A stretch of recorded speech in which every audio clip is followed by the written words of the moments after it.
So this lesson is going to be a quick setup lesson, how to get started with the document. We're going to take a look at some of the properties and values that are contained within the document object. We can select a property called inner HTML of the document body, and then how we can assign a new value to the inner HTML of the document body. So that's just assigning a new string value to that inner HTML. And what happened is that now whenever we go into the page, the initial HTML elements are going to load, but when it hits the JavaScript code, and it's going to update the inner HTML code of the DOM, updating that to just say hello. And there's also an exercise within this lesson where we're going to take that same statement, line of code, go to any web page, type in the h1 hello, and that's going to update the inner content within the body element to say whatever we've assigned to the body of the inner HTML of the document. Hello and welcome. On the left hand side, I have the editor opened with an HTML file, and this HTML file has several different page elements that we're rendering out on the right hand side within the browser. It's also linked to a JavaScript file folder called JS. The file is going to be called app1.js, so this is where we're going to be writing the JavaScript code. Rendered out on the right hand side within the browser, and this is going to be using the editor Visual Studio Code and an add-on for the editor called Live Studio. So if you are interested in using Visual Studio Code, or if you want to use your own editor, either way, you can render out the files within the browser in order to continue with the upcoming lessons. Visual Studio Code is available at code.visualstudio.com. The add-on that I am using is available under the Code, Preferences, Extensions, and the extension is going to be called Live Server. So this is what I'm using in order to be able to write code and have it immediately be visible, the results on the right hand side. So if I make any updates to the code, we see it gets rendered out there. So this isn't optional for the upcoming lessons. You can use, of course, any editor that you're most comfortable with. I'm also going to be making use of the developer tools within the browser, and this is a Chrome browser, so you can open up the developer tools by clicking anywhere, right-clicking anywhere on the page and selecting the inspect.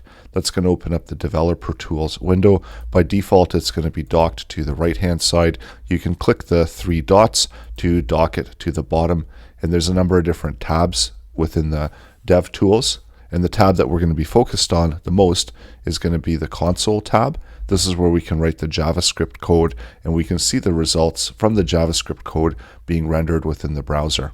And you can also just try out and write in some JavaScript code directly within the browser. So if you want to do a quick alert message, that will run, once you press enter, that will run the JavaScript code within the browser to the JS file, and this JS file is linked to the HTML file that's we're showing on the right hand side within the browser window. And just type a quick message that's just going to say hi to make sure that our JS file is linked to the HTML file. Step is that we want to take a look at the document object. So the document object is the HTML representation that is rendered out within the browser.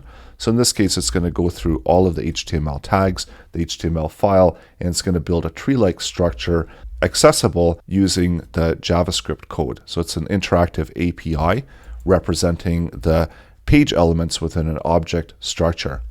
And the object that we're going to look at is going to be the document object.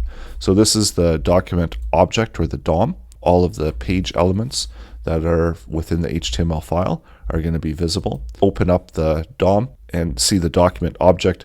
We've got a collection of different properties with values, and there's also several different methods that you can open up and see the different property values that are contained and nested within those.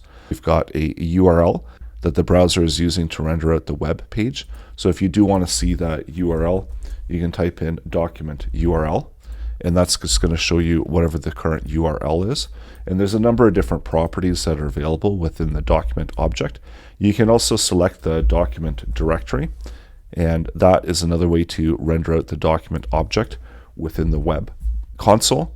You can click the document and select any one of the properties, and the ones that have different values that are nested within it, you can select those on traversing through the document in order to select the correct property that you want to look at. And there's all of the different HTML elements as well as the events element. As you traverse through, each element will have its own set of properties and values that you can use within your code. You can also access values such as the title, and in addition, select different elements and see the values that are contained within those elements.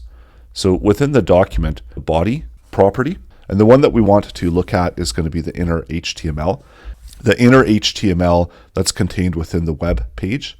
Now that we know that there's the document, we can get the title value into the console. So I'm going to change that and update that to a log body. And then within the body, next we're going to take a look at the inner HTML document title value. And then we've got the document body that we can open up. So right now it's just displaying the HTML code. If you do want to make sure that you are able to traverse through it within the console, you can update your console log to console directory. And that's going to create it as a directory structure that you can select and you can open up and see more of the object properties and values that are contained within there. And the one that we did want to look at is the inner HTML. And this is the HTML for the file, but it does correspond with the HTML that we have within the body tag of the web page. As we can select it, we can also assign a new value to that. So assign a new value, selecting the document body inner HTML. You can use the equal sign to assign a new value, the word hello within the value. What happened is that as the browser rendered out the HTML page and encountered the JavaScript code, it went through all of the lines of the JavaScript code. And when it hit the document body inner HTML, and there was a new value that was assigned to it, which was hello, so it immediately updated the web page to represent that new content for the HTML body. So now when I look at the body object, there's the word hello that's being rendered out within the page. And because this is HTML, we can also write HTML code. So let's update this to have an H1 tag, have an opening and closing H1 tag. So now it's going to render out hello into the inner HTML. So now go over to your favorite web page. I'm just going to go over to Google, open up the console, and within the JavaScript console, select that line where we're assigning a new value to the document body inner HTML, paste that into the console, press the equal sign, and see what happens. You should have that your browser now is overriding the HTML content that was initially coming from the HTML page. Within the elements, it should only be containing that one word hello within the body tags. So it replaced all of the other HTML tags, refresh the page, because in this case we did type it within the console, and we remove that code, we refresh it, the page will go back to normal. Try it out in order to get more familiar with what we can do within the document object. And you'll be ready to move on to the next lessons.